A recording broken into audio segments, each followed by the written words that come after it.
til kjernen av det jeg egentlig ønsker å snakke om, er jo hva er VATSIM. Så en liten introduksjon til flysimulatorverden. Det er jo sånn at det finnes flere flysimulatorer der ute. Dere har sikkert hørt om flere av disse. Du har Microsoft Flight Simulator 2024 som er nyeste. Flight Simulator X er en av de gamle generasjonene. Og så har du X-Plane og Prepared. Så man kan jo anse dette som de mest brukte simulatorene som er ute på markedet i dag. Og alle disse simulatorene har jo mappet eller laget hele verden i 1-til-1-skala. Så det vil si at du kan finne huset ditt der, for de bruker kartdata for å bygge verden.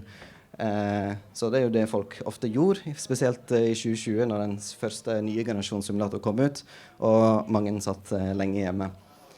Og simulatoren har jo gått fra dette i 1979 og til dette i 2020 eller 2024.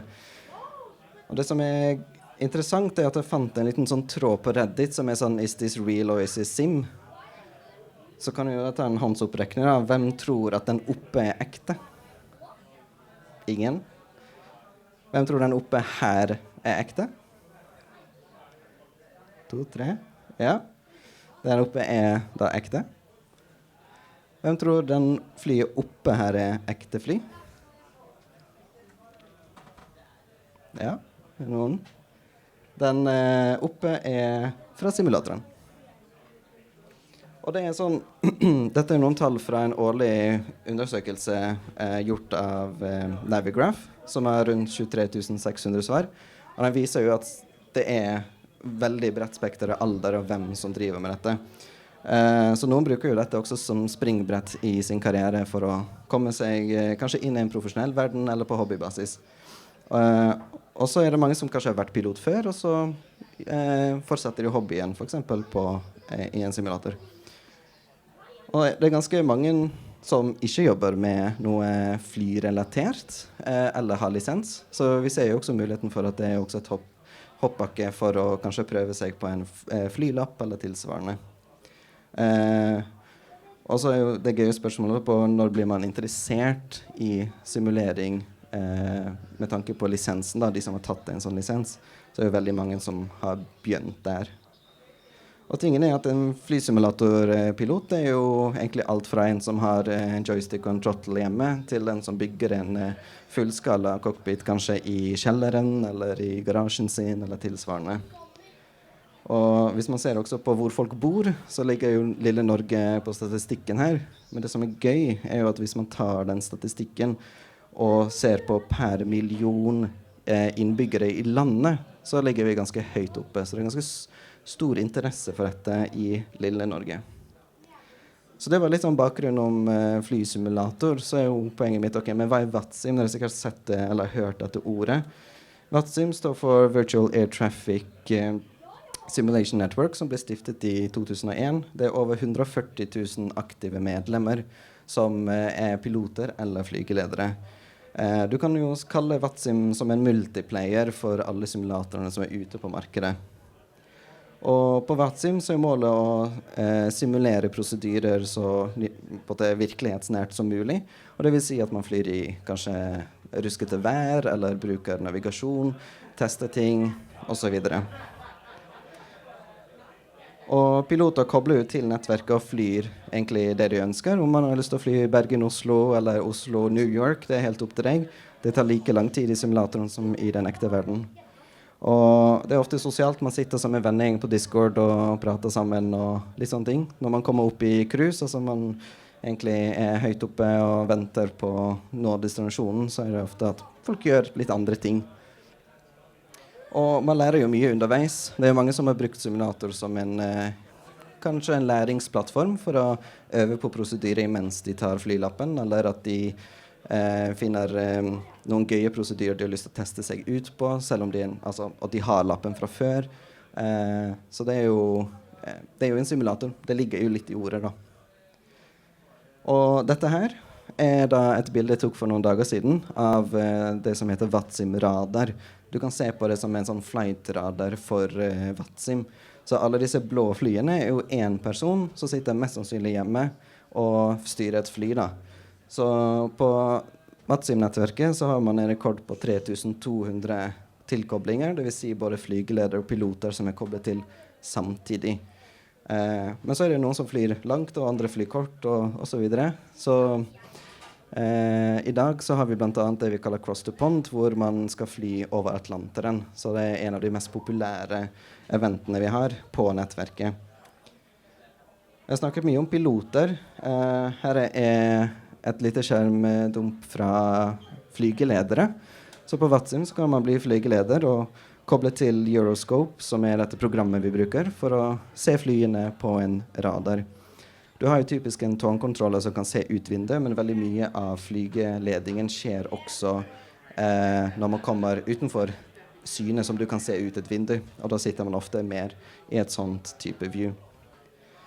Nå har jeg jo snakket litt sånn på inn- og utpust. Jeg tenker å vise en liten film. Det er fra Microsoft Flight Simulator som lanserte i forbindelse med 2020-lanseringen deres en film og partnerskap med VATSIM, og jeg synes den forklarer veldig godt hva er det vi prøver å gjøre, og hva dette er for noe.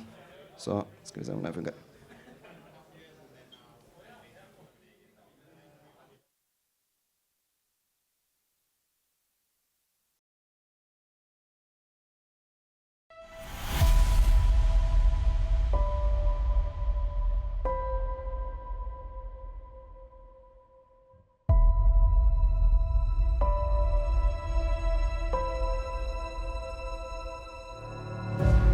The Virtual Air Traffic Simulation Network, VATSIM, is the free international online network and community where flight simulator enthusiasts from all over the world can fly together and receive live air traffic control services from virtual air traffic controllers.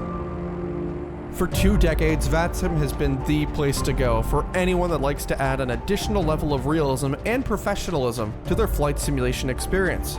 Now, we are honored and thrilled to team up with the wonderful people at Microsoft and Azobo to announce that with Day 1 support, Microsoft Flight Simulator users will be able to experience the same immersive experience as VATSIM has offered the flight sim community for 20 years. Let's take a look at what VATSIM is all about and how it will bring your flying experience to a new level. Airbus 116, runway 34 right, clear for takeoff, wind variable at 6. Runway 34 right, clear for takeoff, Airbus 116. Microsoft Flight Simulator combined with VATSIM offers the perfect environment to get used to talking on your airplane's radio and to stay sharp and focused while flying a plane. Seattle departure, Cessna 598 Mike Tango is 1 mile south of Renton Airport, 2,500. Cessna 172, request flight following to Payne Field. On the VATSIM network, air traffic control services for your flight are provided by trained virtual air traffic controllers. The virtual skies are divided into many virtual area control centers. These are often run by local communities that are part of the VATSIM network and that take care of the airspace above their home country. This means you'll be talking to people from all over the world. Americans when flying over the US, Brits over the UK, and Germans over Germany. And don't worry, they all speak English wherever you fly. Alpine 317, wind 330 degrees, 5 knots, runway 26 right, clear to land. Iberia 31 Bravo Hotel identified. Descend to flight level 100. On VATSIM, there are many events organized across the globe every week. As a pilot, you can experience the differences in air traffic control procedures when flying from Europe to America. KLM 602, Los Angeles ground, runway 25 right, taxi via Kilo Bravo. Or join as we simulate real-life operations at one of our major airports. As you can imagine, it can get quite busy. Speedbird 113, Heathrow delivery, hello, cleared to New York JFK by Compton and flight plan route. Antalya 291, wind 25 degrees, 7 knots, runway 25 center, cleared for takeoff. VATSIM provides many free training opportunities for Microsoft Flight Simulator users through our various pilot training programs, including personal in-airplane and classroom-based instruction from real people through authorized training organizations. From learning the basics of flying in a small propeller aircraft all the way up to managing a complex airliner. Through the various VACCs that are part of the VATSIM network, you can receive training to become a virtual air traffic controller and manage the virtual skies on VATSIM. American 504, direct to Rapix. Connecting to VATSIM is easy. Simply decide where you want to fly, load at a parking position, open the VATSIM pilot client vPilot for Microsoft Flight Simulator, and enter your credentials. Hit connect, enter a call sign and the aircraft type you're flying, and you are ready to interact with air traffic controllers and fellow simulator pilots all over the world. Schiphol delivery, Papa Del Juliet 6 to go, radio check. VATSIM provides air traffic control services using a method called top-down air traffic control. Our volunteer air traffic controllers will provide all ATC services at airports and positions that would fall vertically below them in the real world. Top-down air traffic control on VATSIM allows our volunteer air traffic controllers to maximize the amount of pilots they interact with and allows pilots to experience full immersion with ATC at times when not every position is staffed by an individual air traffic controller. Southwest 223, Chicago departure, radar contact, climb and maintain 15,000. Emirates 7, good morning. Dubai departure, identify, climb flight level 150. Users will be able to connect to VATSIM upon the launch of Microsoft Flight Simulator and creation of a free account at vatsim.net.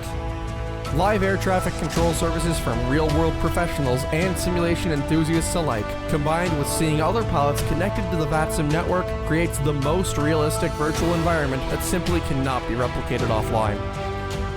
VATSIM offers its members a wealth of knowledge and connections. Our members range from real-world pilots, air traffic controllers, and aviation professionals to hobbyists desiring greater immersion in virtual aviation. VATSIM members are able to harness all this experience to increase their own knowledge and enjoyment in the hobby. So if you're ready to step up your game and learn more about aviation and flying with air traffic control, don't hesitate any longer. Create your free account at vatsim.net today. We'll be waiting for you when Microsoft Flight Simulator arrives. Boeing 31 Heavy, Kennedy Tower, runway 31 left, clear to land.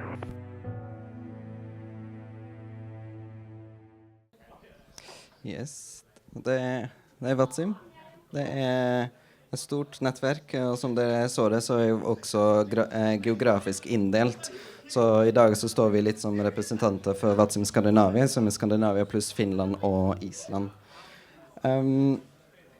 Så man må jo litt gjennom teori og praksis hvis man skal ha flygeleder på VATSIM, så det er jo disse undergeografiske delene som tar hånd om treningen. Ta gjerne en prat med oss som er crew, eller bare gå ned i kjelleren. Der skjer det mye. Der er det mange flygeledere som sitter og kontrollerer Cross the Pond, som jeg nevnt, flyging over Atlanteren.